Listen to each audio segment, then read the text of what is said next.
नेपालको संविधानले उहाँलाई प्रधानमन्त्री मानेपछि हामीले प्रधानमन्त्री मानेको। प्रधानमन्त्री सबको साझा हुन्छ। प्रधानमन्त्रीको आज अभिव्यक्ति सुन्दा त यस्तो लाग्छ कि उहाँ देशको प्रधानमन्त्री होइन, कुनै टोले गुण्डाको सरदार यो काठमाडौँ चाहिँ प्रधानमन्त्रीको बिर्ता हो। राजधानी सबैको साझा हो।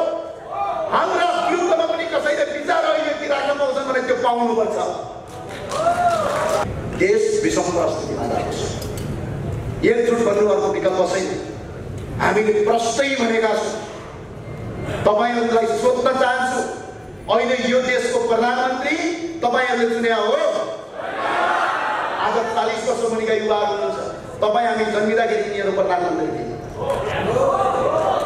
तपाईँ हामी जन्मिँदाखेरि यिनीहरू प्रधानमन्त्री थिए, कोही गृहमन्त्री थिए, तर यिनीहरूले पुलिसका लाग्दासम्म पनि यिनीहरू प्रधानमन्त्री भइरहने। नेपालको संविधानको धारा 76 ले भन्यो। हामीले त्यही भएर भन्यौं अब संसदबाट प्रधानमन्त्री होइन, जनताबाट निर्वाचित कार्यकारी प्रधानमन्त्री यसको लडाई हो। डिजिटल अनलाइन टिभी, डिजिटल दुनियाँको सहयात्री। देशलाई केही गर्नुपर्छ र यो मुलुक बनाउने नै हो भने अब एकजुट बनेर अगाडि बढ्नुपर्छ भन्ने जुन आशा र अभिलाषा लिएर यहाँ उपस्थित हुनुभएका समादरणीय सम्पूर्ण मेरा समकक्ष युवा साथीहरूमा स्वीकार्नुहोस् जय राष्ट्रवाद, न्यानो अभिवादन। विशेष गरेर हामी आज यो भ्रम यस्तो स्थितिमा उभिएका छौँ। हामी अहिले समयको सबभन्दा बलवान घडीमा उभिएका छौँ। हामीले अहिले यतिखेर देशलाई सही मार्ग निर्देशन गर्न सकेनौँ भने मुलुक धराशयी हुने अवस्थामा छ। तपाईलाई थाहा छँदैछ आज देशको सार्वजनिक ऋण मात्रै 27 खरब पुगेको छ। एक वर्षमा 8 लाखभन्दा बढी युवाले देश छोड्नुपर्ने बाध्य छन्। अहिले देशका कैयौं राजनीतिक संस्थाहरू, कैयौं संवैधानिक संस्थाहरू पार्टीका कार्यकर्ता भर्ती गर्ने केन्द्रहरू बनेका छन्। तपाईँ हामी युवाहरूको माझमा अब जम्मा 2टा विकल्प बाँकी छ। एउटा विकल्प के हो भने यिनीहरूको जस्तै यिनीहरूले जे गरे, जति गल्ती गरे, जति भ्रष्टाचार गरे, जति देश लुटे, यिनीहरूले जे गरे सही गरे भनेर चुप्प लाग्ने, पासपोर्ट लिएर भिजा निकाल्ने अनि विदेशतिर जाने एउटा विकल्प दिमाग छ। अर्को विकल्प यो छ यिनीहरूले जे गरे, खराब गरे, भ्रष्ट गरे, यी भ्रष्टाचारीहरूका विरुद्धमा यो नेपाल आमाको खातिर एकजुट भएर यिनीहरूका विरुद्धमा सङ्घर्ष गर्ने एउटा हामीले अठोट गरेका छौँ। यो आजको सभाबाट हामीले यो अठोट गरेका छौँ कि हामी दोस्रो विकल्पमा जानेछौँ। यी भ्रष्टाचारीहरूका विरुद्ध, यी देशद्रोहीहरूका विरुद्ध आज देशमा जसरी यिनीहरूले आज मुलुकलाई अराजकतातिर धकेलेका छन्, यिनीहरूका विरुद्धमा एकजुट बनेर, एक दिक्का बनेर पूर्व बेतीदेखि पश्चिम महाकाली, उत्तरको सगरमाथादेखि दक्षिणका तराईका फाँटमा एकजुट बनेर हातेमालो गरेर, हातेमालेको साङ्लो बनेर राष्ट्रिय गीत गाउँदै, यो राष्ट्रिय झण्डा फरफराउँदै यिनका विरुद्धमा बुलन्द आवाज एकजुट गर्नुपर्ने अबको विकल्प हामीले नगरे कसले गर्नु? छोडिदिउँ ल सबैले। कोही साथीहरू पनि राजनीतिमा आउनु पर्दैन, म पनि आउनु पर्दैन, छोडिदिउँ। त्यसपछि के हुन्छ त्यसको हाल? हामी कोही पनि युवाहरूले प्रश्न नगर्ने, युवाहरूले यिनीहरूका विरुद्धमा आवाज नउठाउने, तर यिनीहरूले जे गरे त्यो चाहिँ लुटेर ठुलो हेरिरहनु पर्ने अवस्था हो। त्यही भएर हामीले भन्यौँ अबका युवा साथीहरूलाई स्पष्टका साथ भन्छौँ, अब देशको अवस्था परिवर्तन गर्ने हो भने व्यवस्था नै परिवर्तन गर्ने हो। यहाँ हाम्रो देशको इज्जत र मान र प्रतिष्ठाको कुरालाई हामीले अगाडि बढाएका छौँ। आज तपाईँलाई धेरै लाग्दो, आज सर्वोच्च अदालतमा हजारौं मुद्दाहरू पेन्डिङमा छन्। आज गरिबहरूले न्याय पाउनका लागि रुनुपर्ने अवस्था छ। आज उनीहरूका पक्षमा फैसला हुँदैन। आज कुनै पार्टीको कार्यकर्तालाई कुनै संवैधानिक आयोगको आयुक्त या कुनै संवैधानिक आयोगको प्रमुख नियुक्ति गर्नका लागि 21 दिन सर्वोच्च अदालतले फैसला गरिदिन्छ। तपाईँले हेर्नु भएको छ यो कारण किन भयो? यसको पछाडिको कारण भनेको नेपालको संविधानको धारा 284 मा संवैधानिक परिषद छ। संवैधानिक परिषदको अध्यक्ष प्रधानमन्त्री हुने व्यवस्था छ। त्यसको सदस्य प्रमुख प्रतिपक्ष दलको नेता हुने प्रचलन छ। कानुन मन्त्री हुने प्रचलन छ। सभामुख हुने प्रचलन छ। उपसभामुख हुने प्रचलन छ। त्यही संवैधानिक परिषदले नियुक्ति गरेका मान्छे पार्टीका कार्यकर्ताहरू आज निर्वाचन आयोगमा, पार्टीका कार्यकर्ताहरू आज अख्तियारमा, पार्टीका कार्यकर्ताहरू आज न्यायालयमा, पार्टीका कार्यकर्ताहरू आज प्रहरीमा जताततै भाङभुङ पारेका छन्। त्यही भएर हाम्रो एउटा एजेन्डा के हो? नेपालको संविधानको धारा 284 खारेज गर्ने हो। जनताबाट यो पार्टीका नेताले नियुक्ति गर्नु। अर्को कुरा स्पष्टका साथ भनेको छ नेपालको संविधानको धारा 153 मा न्याय परिषद न्याय परिषदमा को हुन्छ? सदस्य एक दिन गएर पल्टाउनुहोस् त। नेपाल बार एसोसिएसनबाट एकजना पार्टीको कार्यकर्ता सदस्य, एकजना प्रधानमन्त्रीले नियुक्ति गरेको मान्छे सदस्य, कानुन मन्त्री सदस्य। त्यही न्याय परिषदले उच्च अदालत र जिल्ला अदालतका न्यायाधीश नियुक्ति गर्छ। अनि पार्टीका कार्यकर्ता न्यायाधीश बनेपछि यो देशमा सुशासन हुन्छ, विधिको शासन हुन्छ। त्यही भएको हुनाले हामीले भन्यौँ स्पष्टका साथ बन्ने अवस्था परिवर्तन गर्न, व्यवस्था परिवर्तन गर्ने योभन्दा अर्को विकल्प हामी त्यसलाई अहिले त अचम्म भइसक्यो यो देश। हेर्नुहोस् तपाईँ हाम्रा पुर्खाहरू, यो देशका जति पनि जात जाति धर्म भाषा लिङ्गहरू हुनुहुन्छ, तपाईँ हाम्रा पुर्खाहरूले हिजो अङ्ग्रेजसँग लडेर यो देश बचाएको हो कि होइन? तिब्बतसँग लडेर यो देश बचाएको हो कि होइन? मुगलहरूसँग लडेर यो देश बचाएको हो कि होइन? तर आज एक सम्झिनुहोस् त, नेपालको संविधान अन्तर्गत बनेको नागरिकता ऐन 2033 दफा 10 र उपदफा 1 मा कुनै पनि नेपालीको वंशजको नागरिकता पाएको मान्छेलाई अब यिनीहरूले विदेशी बनाउँदैछ। यहाँ रोजगारी सिर्जना नगर्ने, कल कारखाना बन्द गर्ने, रोजगारी गर्नका लागि विदेश गएर तिनीहरूले त्यहाँको नागरिकता लग्यो भने नेपालको नागरिकता खारेज गर्छ। अनि यसको रणनीति के?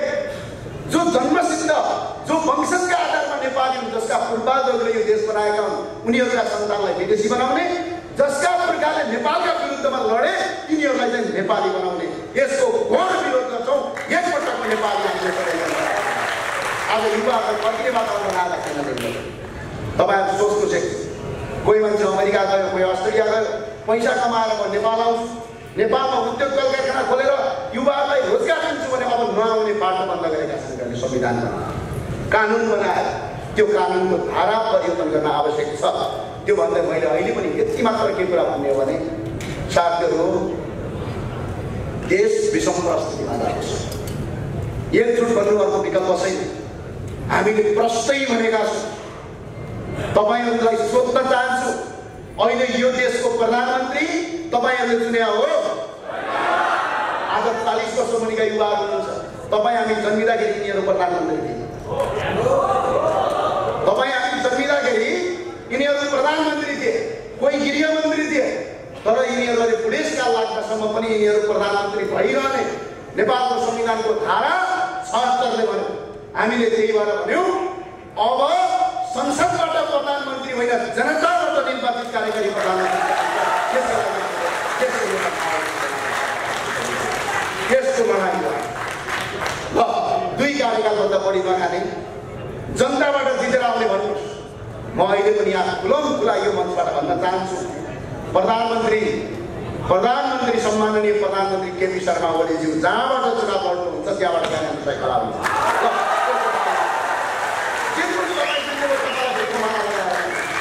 तर प्रत्यक्ष निर्वाचित कार्यकालमा तमाम युवाहरू खडा हुन्छन् यो देशमा। अब एउटा सांसद जितेर आउने, यहाँ प्रधानमन्त्री बनिरहने, यो व्यवस्थाले देश बन्दैन। अर्को हामीले स्पष्ट भन्यौँ, जना पालेर अब देश बन्दैन साथी हो। 26 खर्ब ऋण पुग्यो, अहिले 27 खर्ब भइसक्यो। साना छोटा मोटे सबलाई पालेर मन्त्री र तपाईँ मुख्यमन्त्री बनाउनु परेको छ। त्यही भएर प्रदेश संरचना खारेज गर्नु अबको विकल्प हो। अबको आन्दोलन प्रदेश संरचना खारेज गर्ने आन्दोलन हो। अर्को हामीले एजेन्डा स्थापितका साथ भनेका छौँ साथी हो, हामीले प्रश्नका साथ राखेका छौँ। राष्ट्रपति जनताले चुन्या हो, खै कतिले चुन्या हो कि नै? हामीहरू तपाईँले चुन्या हो राष्ट्रपति। अनि यिनीहरू चाहिँ किन भन्छन् त राष्ट्रपति जनताले चुनेको? एउटा सांसद चुने त राष्ट्रपतिले नेपालको राष्ट्रिय एकता कायम गर्न सक्छन्? स्विजरल्यान्ड जानुको कस्तो हो, तर राजा हाम्रो भुटान जानुको कस्तो भयो त्यसरी। त्यही भएर राष्ट्रपतिलाई हटाउने, राजा ल्याउने यो अभियान हो।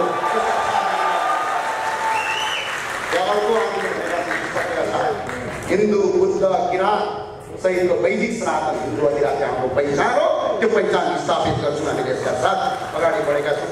धेरै लामो हो साथीहरू। आज प्रधानमन्त्रीजीलाई, अहिले प्रधानमन्त्रीजीले भर्खरै एउटा अराजकताको प्रकाशमा प्रधानमन्त्रीजीले आज एउटा हिजो मात्र एउटा अभिव्यक्ति सार्वजनिक गर्नुभयो। म आज प्रधानमन्त्री केपी शर्मा ओलीज्यूलाई यहीँबाट भन्न चाहन्छु, 15 गते चैत 15 गतेको देशको मुख्य नायक तपाईँ रहेछ भनेर प्रमाणित भयो।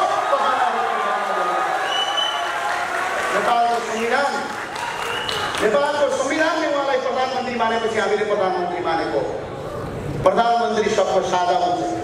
प्रधानमन्त्रीको आज अभिव्यक्ति सुन्दा त यस्तो लाग्छ कि उहाँ देशको प्रधानमन्त्री होइन, कुनै टोले गुण्डाहरूको सरदार जस्तै उहाँले सम्माननीय प्रधानमन्त्रीजीलाई मेरो अपिल छ प्रधानमन्त्रीले हिंसा भड्काउने अभिव्यक्ति दिनुभएको छ। यदि आउने 15 गतेको आन्दोलनमा कसैलाई खरोच मात्रै लाग्यो भने यसको पूर्ण जिम्मा केपी शर्मा ओली प्रधानमन्त्रीले लिनुभयो। किनभने उहाँले भड्काउने अभिव्यक्ति दिनुभएको छ। हामीलाई नेपालको कानुनले, आज प्रधानमन्त्रीजीलाई भन्न चाहन्छु, नेपालको संविधान, नेपालको कानुन उल्लङ्घन गर्ने तपाईँलाई अधिकार छैन। नेपालको संविधानको धारा 270 ले फरक विचार राखेका मान्छेले आफ्नो आमसभा गर्न पाउँछन्।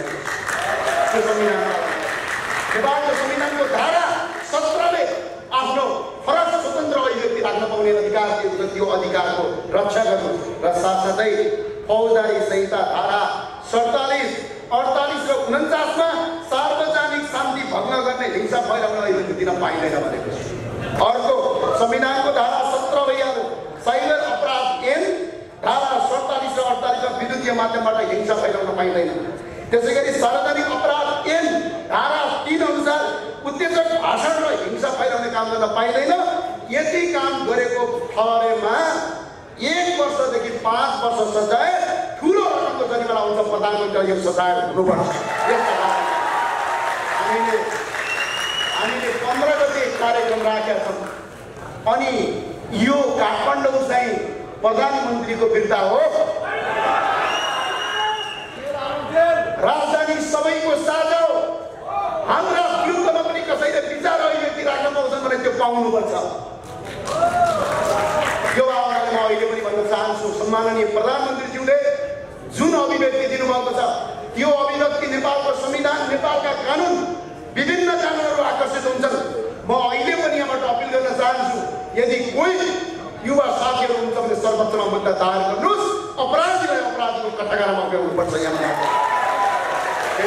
साथीहरू, एकपटक सबैलाई मेरो अपिल छ, मेरो अनुरोध छ, अब युवाहरू राजनीतिमा नआए, युवाहरूले देश विकासको बाटोमा अगाडि नबढी हामीले स्वास्थ्य, शिक्षा, रोजगारी लगायतका धेरै कुराहरू गर्नु छ। सुशासन कायम गर्नु छ, विधिको शासन लागू गर्नुपर्ने छ। विविधता भित्रको एकताको देशलाई फुलबारी कसरी सजाउनु पर्नेछ, यो सजाउनका साथ तपाईँहरू आज उपस्थित हुनुहुन्छ भन्ने मलाई लाग्छ। त्यही भएर सबैलाई म जाँदै एकपटक भन्न चाहन्छु,